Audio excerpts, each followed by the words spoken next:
Vamos começar então.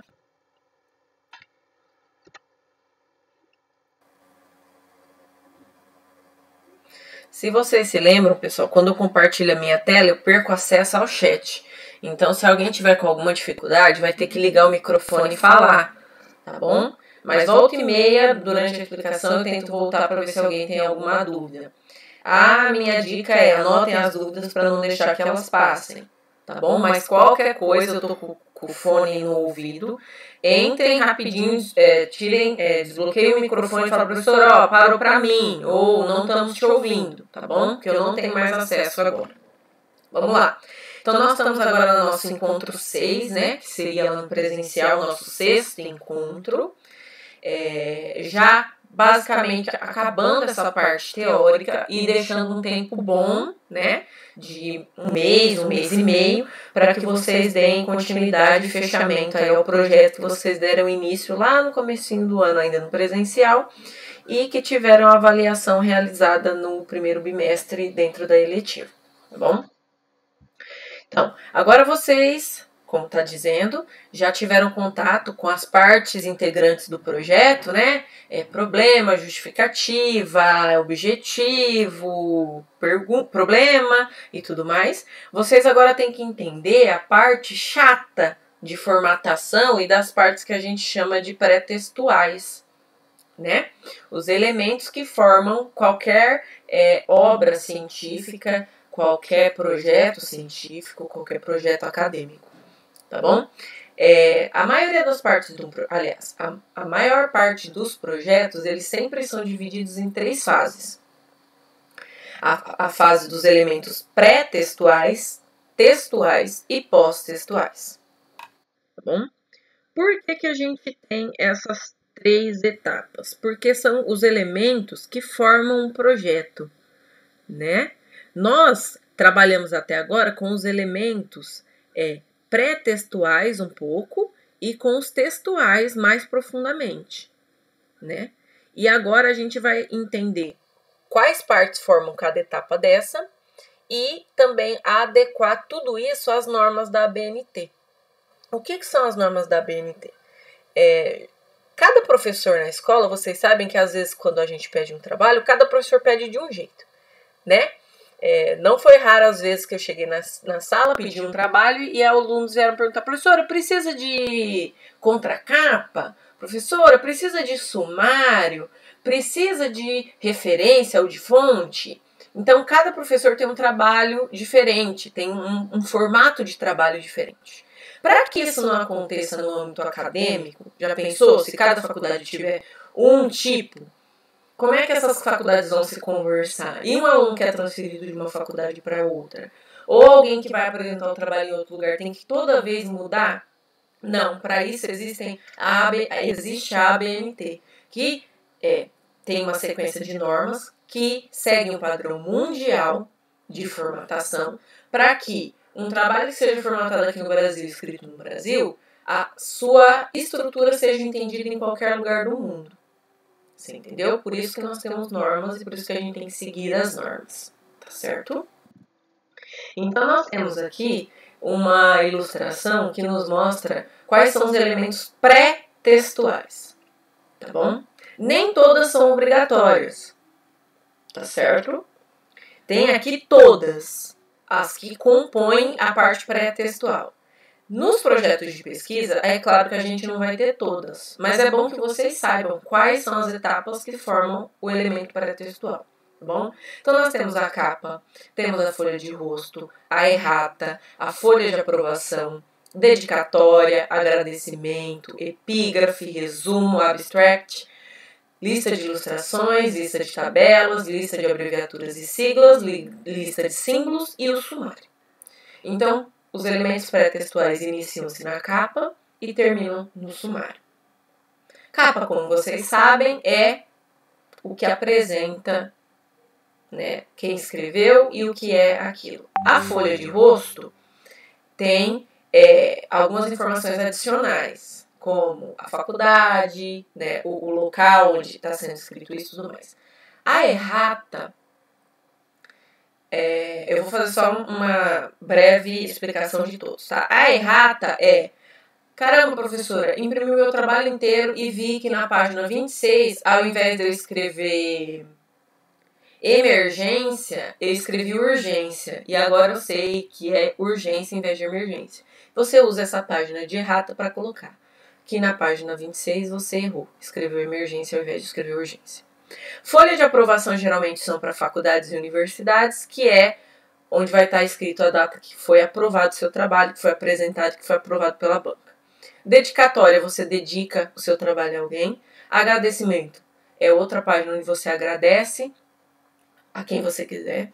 Epígrafe é uma frase, um pensamento curto que tenha relação com o seu trabalho. O resumo é um resumo realmente do seu trabalho. O abstract é o resumo em língua estrangeira. A lista de ilustrações tem que ter o nome e a página de cada imagem, figura ou que você tiver no seu trabalho. A de tabelas, a mesma coisa. A de abreviaturas, você pode usar, por exemplo, se você estiver falando sobre química, você vai usar muitos elementos químicos. Então, você não precisa usar o nome completo. Você pode usar, por exemplo, H2O e na lista de abreviaturas colocar que onde se lê H2O, leia-se água. Para você não ter que estar toda vez.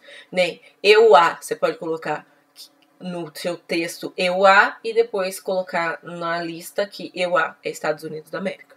Tá bom? E o sumário é a que contém todos os capítulos, subcapítulos e partes do nosso trabalho. Tá bom? Então vamos lá. Aqui, pessoal, eu vou explicar bem mais detalhado só os que a gente vai precisar fazer no nosso projeto. Não são todos, tá bom? Então nós temos a capa. Aí, para vocês deve estar pequenininho, mas depois eu disponibilizo o arquivo para vocês terem melhores condições de entender. O que tem que constar na capa? Ela é a primeira página, né? Nela deve constar o quê? O nome da instituição de ensino, o nome do autor, no caso você, o título do seu trabalho, o local onde você escreveu, ou o local da universidade, ou da escola, faculdade, seja lá o que for, e o ano. Tá bom? Aqui na sequência nós temos a formatação. Então, o nome da instituição é lá em cima da página, tamanho 12, caixa alta quer dizer que é a letra maiúscula, sem negrito. O nome do autor tá 3 parágrafos para baixo, então 3 enters para baixo, também em caixa alta, sem negrito. O título e o subtítulo do trabalho deve ser colocado centralizado também, em caixa alta, tá bom? E em negrito.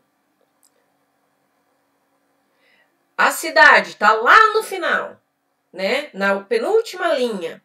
E também tamanho 12, caixa alta. E o ano logo embaixo, tá bom? Então a capa, professora, é muito pouca informação, realmente. A capa é muito pouca informação. A capa é igual uma capa de livro, tá? O título e o autor. Se você gostar, você passa para frente. Do contrário, você não passa, tá bom? Folha de rosto. Eu fiz uma adaptação aqui na imagem, já para vocês terem o que eu quero na folha de rosto do trabalho de vocês. Ele é parecido com a capa, mas traz alguns detalhes a mais. Entendeu? E o que são esses detalhes a mais? É saber onde que esse trabalho foi escrito, por que foi escrito e em que disciplina foi escrito. Tá bom? Aqui nós temos as formatações, que eu não vou entrar tanto, mas vai ficar lá, ó, projeto de iniciação científica apresentado na culminância da eletiva, baixa ou copia e cola, como requisito parcial de conclusão da disciplina, sob orientação da professora Josmara da Silva Rufino. Geralmente em faculdade também é assim, tá? É o projeto, é o trabalho de conclusão de curso que está sendo apresentado em uma disciplina ou com várias disciplinas, para obtenção do diploma, para obtenção do certificado, e aí do curso que você vai estar fazendo, tá bom? A estrutura é basicamente a mesma da capa, só muda isso, tá certo? A errata não precisa, a não ser que vocês queiram, tá bom? Mas a errata, você imprimiu o seu trabalho, geralmente em faculdade você tem que imprimir várias cópias, né? E para não ter que imprimir tudo de novo por causa de uma folha que errou, você faz uma folhinha separada escrita errata. Então, aqui ele fez no formato de uma tabelinha. Então, na folha 25, na linha 10, onde se lê autorretrato, leia-se autorretrato junto. Então, foi um erro de gramática, um erro de ortografia aí, tá bom? Mas pode ser erro em números, pode ser erros em qualquer fase da... Você só tem que delimitar qual é a folha, a página, e qual que é a linha, ou a tabela, ou a imagem que está com alguma coisa errada, tá bom? Dedicatória é obrigatória? Geralmente a gente pede pra você, né? Porque tem tanta gente que ajuda a gente geralmente tem que dedicar e agradecer a muitas pessoas. Então a dedicatória, ela é íntima, ela é curta, tá bom? Então é aquela pessoa que te ajudou muito, tá? E geralmente ela é destinada a uma pessoa mesmo, tá bom? Ou a algumas pessoas, mas ela é bem íntima e ela é mais curta. Bom? Porque depois a gente vai ter a opção de agradecer. Aí agradecer, pode agradecer a papagaio, cachorro, amigo, colega, professor, família, tudo mais. Então aqui eu coloquei um exemplo, ó. Dedica esse trabalho ao meu filho, o nome do filho, grande colaborador, incentivador, luz da minha vida. Pronto, dedicatória tá pronta. E a dedicatória sempre começa com a palavra dedico. Dedico esse projeto, dedico esse trabalho, dedico esta obra, tá bom? Agradecimento. Aqui, pessoal, é o que eu falei. Aqui é um texto que você vai estar fazendo agradecendo a quem você quiser. Tá bom? Aqui você pode agradecer todo mundo. Gato, cachorro, papagaio, amigo, colegas, professores, quem vocês quiserem. É escrito em forma de texto normal, seguindo as formatações de um texto normal.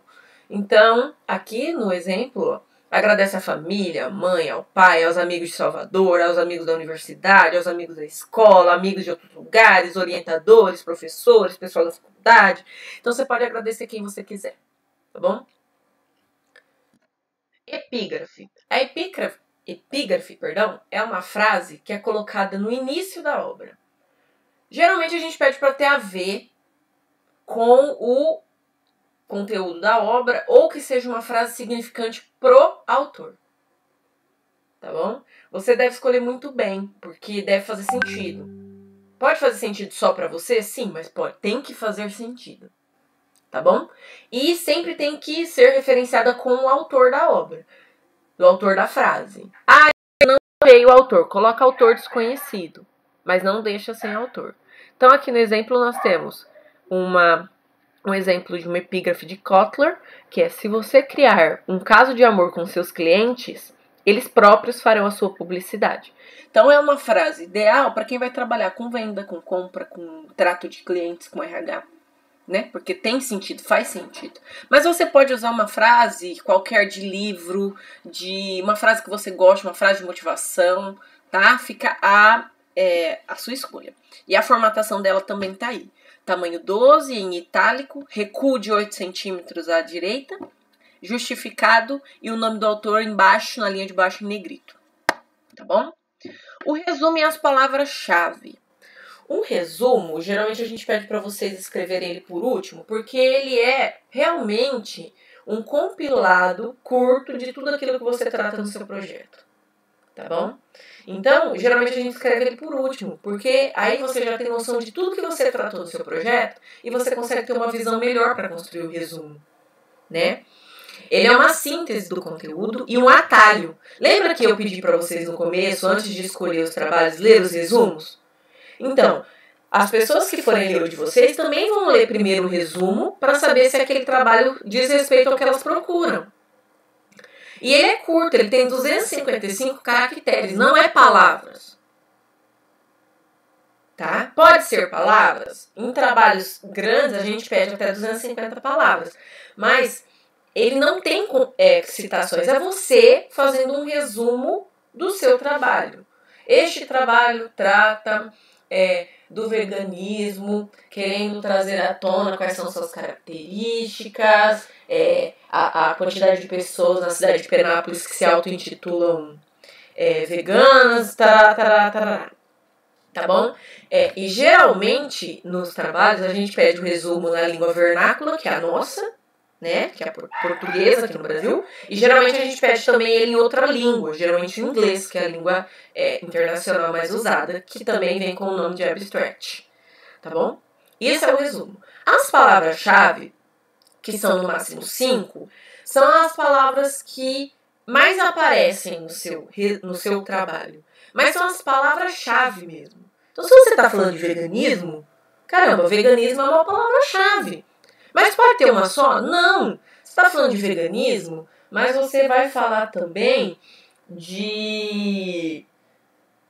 Vamos pensar, de alimentação, né? A gente vai falar de... Eu não sei se vai entrar na área de doença, mas se falar de doença, entendeu? Calorias. São palavras que se repetem muito e que fazem sentido quando juntos, entendeu? E também na tradução abstract também tem que ter as keywords, que são as palavras-chave em inglês. Bom? Então aqui tem mais ou menos a formatação do resumo das palavras-chave, tá bom? Antes de você começar o resumo, você sempre vai fazer a referência do seu trabalho.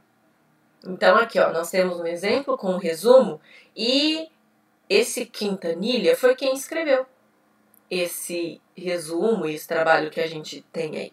Então você vai fazer nesse, eu dei até um exemplo, ó, seu último sobrenome, vírgula, o restante do seu nome, o título do seu trabalho, aí artigo científico apresentado, disciplina letiva, Penápolis, São Paulo, e a quantidade de páginas. Então, a professora deu 28. 28 P ponto. Tá bom? Mas a gente volta nisso em outra aula, quando vocês estiverem mais assimilados, né? Lista de figuras, de tabela, de gráfico, de abreviatura, de sigla.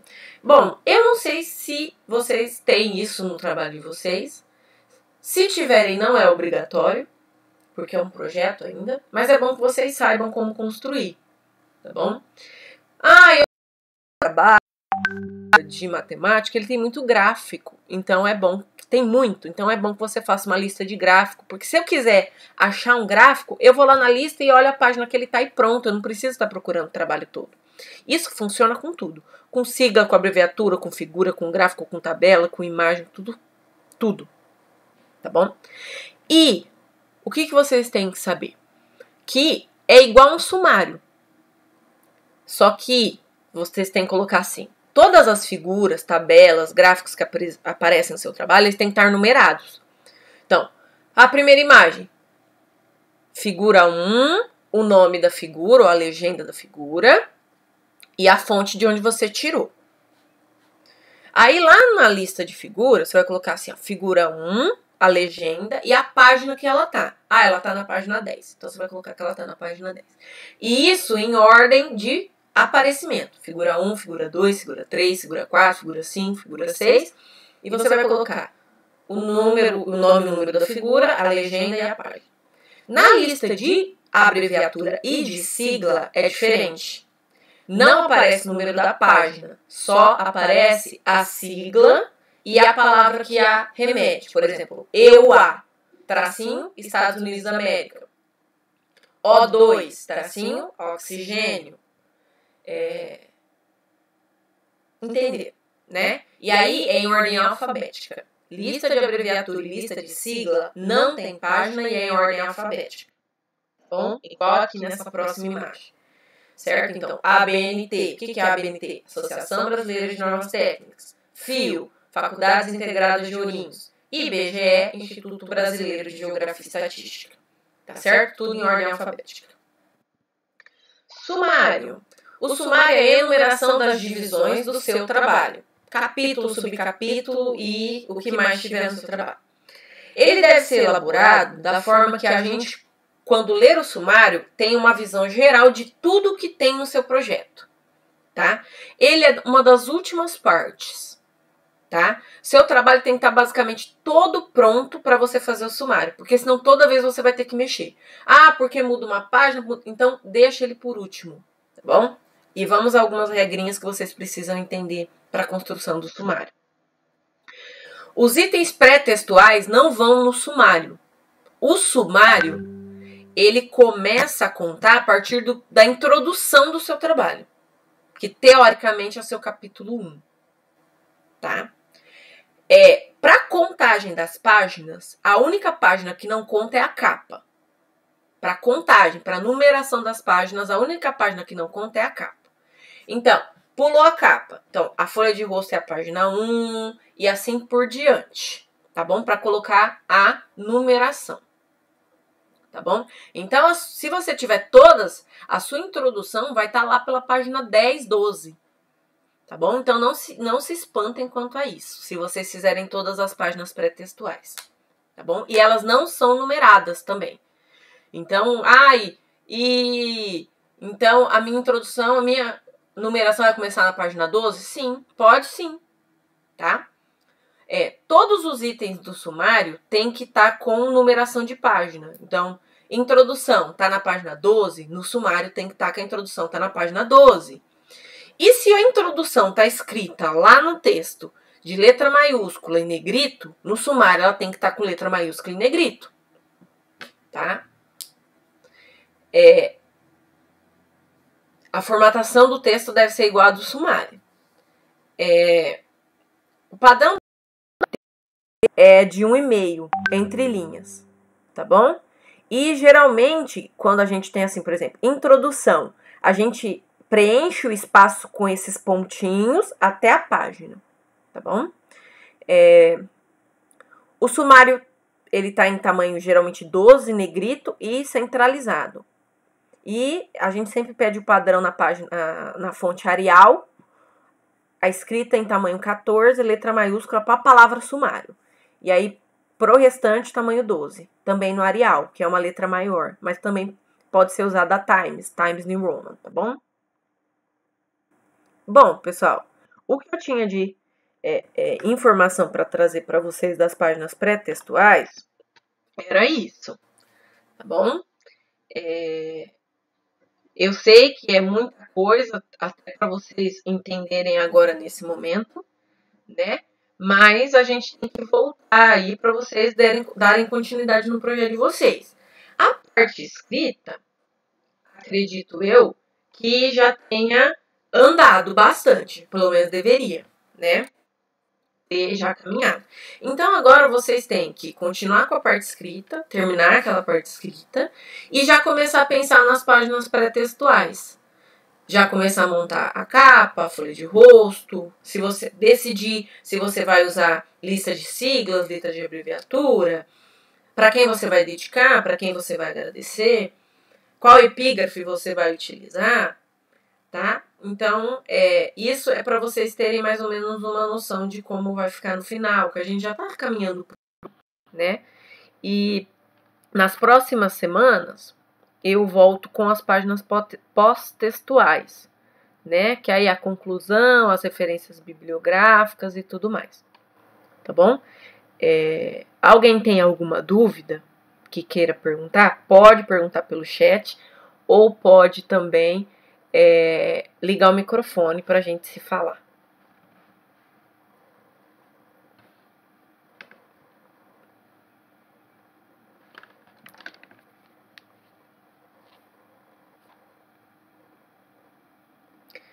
Nenhuma dúvida, Júlia? E, pessoal, em que pé que tá o trabalho de vocês? Como que tá as partes textuais aí? Já estão encerrando? Estão no meio? Como é que tá?